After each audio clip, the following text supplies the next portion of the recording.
न- नमस्कार दोस्तों, स्वागत है आपका हमारे YouTube चैनल पर, जहां हम लाते हैं जमीन जायदाद, सरकारी योजनाओं और कानून से जुड़ी हर जरूरी जानकारी। आज हम बात करने वाले हैं एक बहुत ही महत्वपूर्ण विषय पर। कृषि भूमि को रेसिडेंशियल में कैसे कन्वर्ट करें। ठीक है, हमारा आज का टॉपिक क्या है? कृषि भूमि को रेसिडेंशियल में कैसे कन्वर्ट करें। यानी अगर आपके पास खेती की जमीन है और आप उस पर मकान या कॉलोनी बनाना चाहते हैं, तो इसके लिए क्या प्रक्रिया है, कौन कौन से दस्तावेज चाहिए और किन बातों का ध्यान रखना जरूरी है। तो चलिए शुरू करते हैं।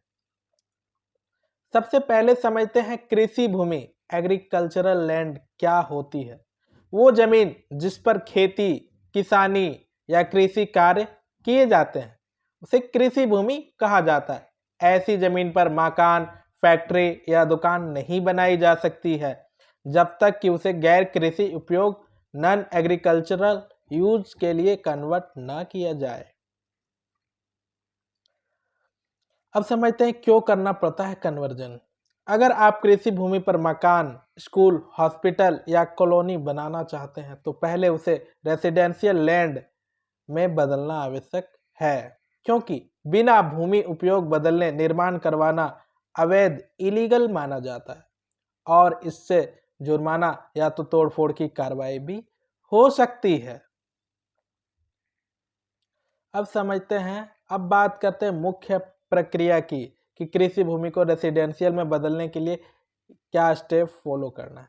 ठीक है, सबसे पहले एप्लीकेशन, आवेदन करना है। ठीक है, आपको अपने जिले के तहसील कार्यालय या नगर निगम, म्युनिसिपल कॉरपोरेशन या डेवलपमेंट अथॉरिटी में आवेदन देना होता है।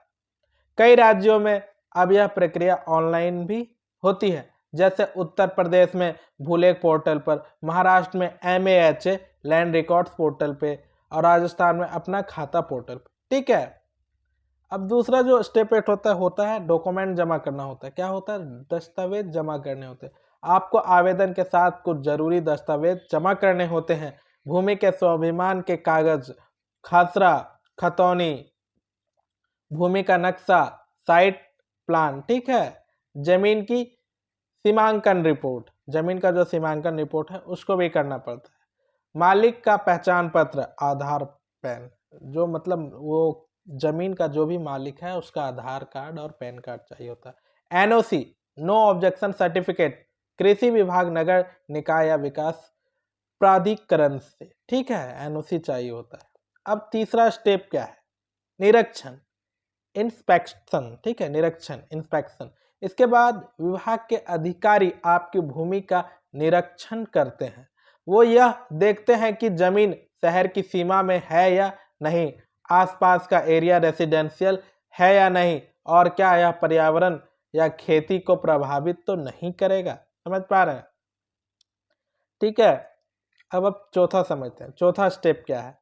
शुल्क, कन्वर्जन फी। इसके लिए ऐसा नहीं है कि आप ऐसे डालेंगे एप्लीकेशन तो हो जाए, इसके लिए थोड़ा कन्वर्जन फी भी लगता है, तो इसको हम समझते हैं। निरीक्षण के बाद आपको भूमि उपयोग परिवर्तन शुल्क, लैंड यूज कन्वर्जन फी भरना होता है। यह शुल्क हर राज्य में अलग होता है। ठीक है, हर राज्य में अलग अलग होता है। आमतौर पर यह भूमि की गाइडलाइंस वैल्यू के 10% से 20% तक होता है। तो आप अपने जमीन के वैल्यू के अनुसार आप इसे समझ सकते हैं। 10% से 20, मतलब 10 to 20% के बीच होता है। ठीक है, अब पांचवा होता है अनुमति, फाइनल अप्रूवल। फीस जमा करने के बाद आपको संबंधित अधिकारी की ओर से लैंड यूज कन्वर्जन ऑर्डर जारी किया जाता है। इसके बाद आपकी कृषि भूमि को रेसिडेंशियल घोषित कर दिया जाता है। अब कुछ ध्यान देने योग्य बातें हैं। ठीक है दोस्तों, कुछ बातें आपको हमेशा ध्यान रखना ही होगा, रखना चाहिए। जैसे भूमि विवाद मुक्त होनी चाहिए। ठीक है, भूमि विवाद नहीं उस पर होनी चाहिए। जमीन पर कोई सरकारी अधिग्रहण योजना लागू नहीं होना चाहिए।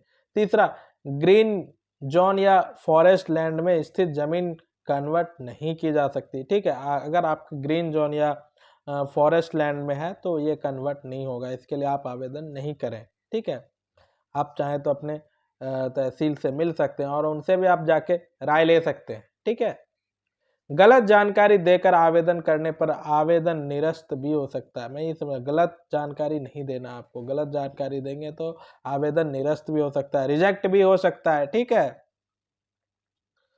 अब कन्वर्जन के बाद क्या करना है आपको। ठीक है, एक बार जब आपकी कृषि भूमि रेसिडेंशियल में बदल जाए यानी कन्वर्ट हो जाए तो आपको इसका रिकॉर्ड रेवेन्यू ऑफिस और नगर निगम दोनों में अपडेट करवाना चाहिए, ताकि भविष्य में किसी भी विवाद या टैक्स से जुड़ी दिक्कत का सामना ना करना पड़े। ठीक है, समझ पा रहे हैं।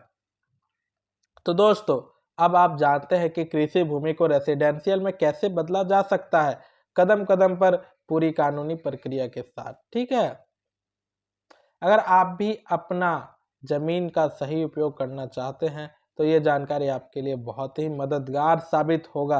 वीडियो पसंद आया हो तो लाइक करें, शेयर करें और साथ ही अगर हमारे चैनल पे पहली बार आए तो चैनल को सब्सक्राइब करना ना भूलें, ताकि जमीन, जायदाद और सरकारी योजनाओं से जुड़ी हर खबर सबसे पहले आप तक पहुंचे।